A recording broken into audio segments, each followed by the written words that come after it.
और मोदक प्रिय का एक अर्थ है, मोदक प्रिय माने ज्यादा पूजा नहीं, एक लड्डू ही दे दो तो खुश हो जाएंगे।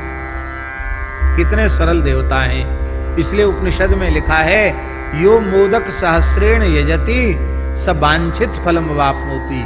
जो 1000 लड्डुओं से गणेश जी का अर्चन करता है, वो जो चाहता है वह उसे प्राप्त हो जाता है। लड्डू इनको इतना प्रिय है।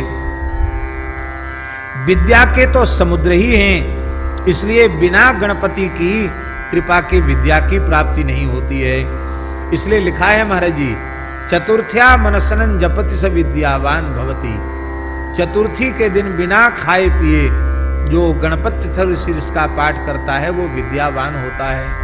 हमारे पूज्य गुरुदेव भक्तमाली जी कितना ध्यान रखते थे।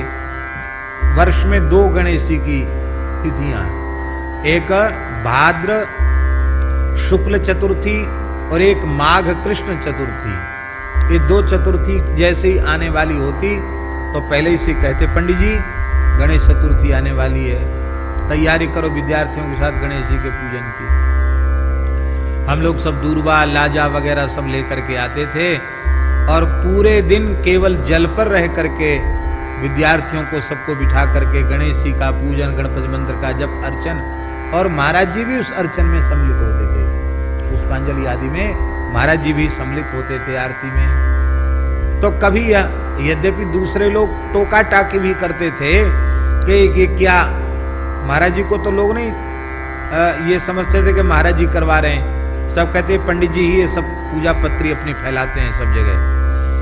तो लोग तरह तरह की बात कहते भी थे, लेकिन भगवान महाराज जी कहते किसी की बात सुनकर दुखी होने की जरूरत नहीं है। शास्त्र में लिखा है, चतुर्थ्या मनसनन जपति स विद्यावान भवति। चतुर्थी को बिना खाए पिए गणेश जी का स्मरण करता है, गणपति शीर्ष का पाठ करता, वो विद्यावान हो जाता है। तो विद्यावान और गुणी, गुणी भी हैं, बड़े विद्या के बारिधि माने समुद्र ही हैं। और विधाता का अर्थ है वो विद्या बुद्धि के विधाता हैं। जैसी बुद्धि राम जी को प्रसन्न करने के लिए अपेक्षित है, वो बुद्धि बड़ी कृपा पूर्वक वो प्रदान कर देते हैं। इसलिए भक्त कवि को विद्या और बुद्धि दोनों की आवश्यकता है। इसलिए गणेश जी का स्मरण किया जा रहा है। और हरि ही हरिता विधि ही विधिता शिव ही शिवता जिन दई। सबको सब कुछ भगवान ही देते हैं।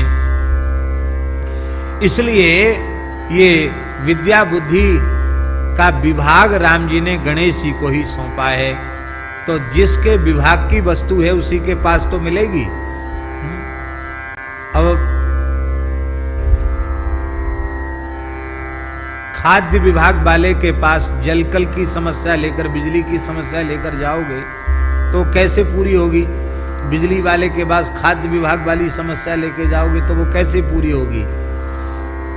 श्री पंडित जी महाराज का भी यही मत था। पंडित श्री दया प्रसाद जी वो कहते थे, इन्हें इनसों कछु मत कहो, ठाकुर जी से कुछ मत कहो। तुम पे कछु विपत्ति आ रही है, भजन में बाधा पड़ रही, तो इनने जिन जिन को विभाग सौंप दे उनते कह दो, इनको कुछ मत कहो, इनसे कुछ मत। ये तो आनंद में रहें, ये खेलते रहें, यही उत्तम बात है। बोलो भक्तवत्सल भगवान की जय।